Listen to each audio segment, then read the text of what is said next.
Good morning, good afternoon, good evening, wherever you are, whenever you are, and whatever you are. Welcome to this week's podcast. Today we're going to revisit the dead internet theory, and if you haven't already watched or listened to my previous post on that, I suggest you do so and let it rattle around inside your brain for a bit before we discuss this new information. Right, for all of those who've needed to catch up, I'm giving you enough time to pause this and consider. So let us go on. There was a very interesting blog post made back in December of 2020 detailing a scientific study whose relevance will become clear.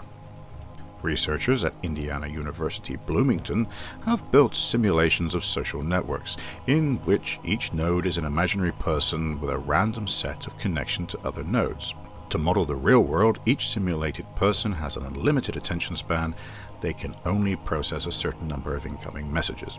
The messages are assumed to vary randomly in quality and, like in the real world, each person can choose to rebroadcast a message or not. In the simulation, the decision whether to rebroadcast is random rather than being driven by virility or cognitive bias. So the simulation is an optimistic one. It turns out the message propagation follows a power law. The probability of a meme being shared a given number of times is roughly proportional to an inverse power of that number.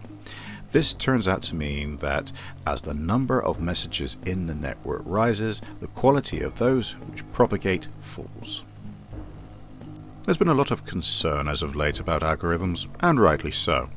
But while it's clear that all the large tech companies are engaged in tampering with the flow of information, this study demonstrates that that might not be the central problem. Let's read that last paragraph again. Now let's take a look at one from the main article itself. Bots greatly reduce the quality of information in a social network. In one computer simulation, awesome researchers included bots modeled as agents that tweet only memes of zero quality and retweet only one another in the social network. They found that when the percentage of bot infiltration exceeds 1, poor quality information propagates throughout the network. In real social networks, just a few early upvotes by bots can make fake news items become viral. Constant hand-wringing is done over misinformation, including in this article with its now all too familiar academic, obnoxiously leftist slant. But this study showed something pretty clear, that the root of the problem isn't algo or propaganda per se. Maybe the problem is information overload. As people get exposed to more and more information, their ability to engage with it goes down, and so they prioritize low quality information, much of it not even political, because that's all they have the mental bandwidth for. This process can be accelerated by bots, but they're only a catalyst to a reaction that's already taking place, like gasoline on fire. People who weren't there will have a hard time believing it, but Reddit used to be a place where you could have deep, thoughtful, text-only discussions with people. Then it devolved into a place where people share cat pictures. Why? It got too big, and the low-quality shit rose to the top like scum on water. Consider what this means. Maybe the dead internet isn't a conscious plot or sinister AI. Maybe it's an emergent property, something that happens naturally in an information sharing network where people are forced to deal with more information than they can actually handle. Maybe the internet feels dead and hollow because of the sheer size. It's sucking in the oxygen all out of the room, creating an environment that's so toxic to high quality, thoughtful content.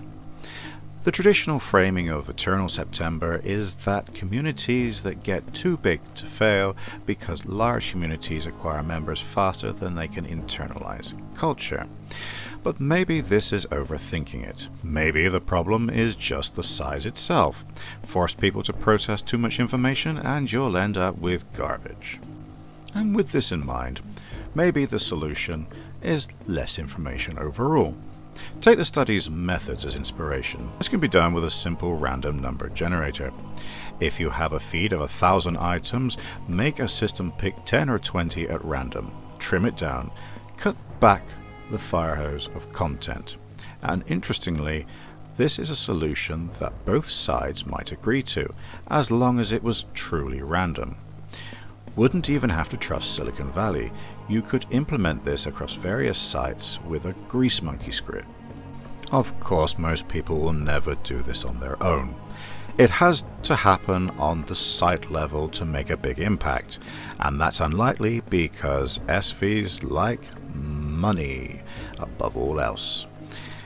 But it does shift the discussion from debates over what information should be allowed to simply helping people process information overall. In short, what happens when social media crams more and more info into people's heads that they can't handle?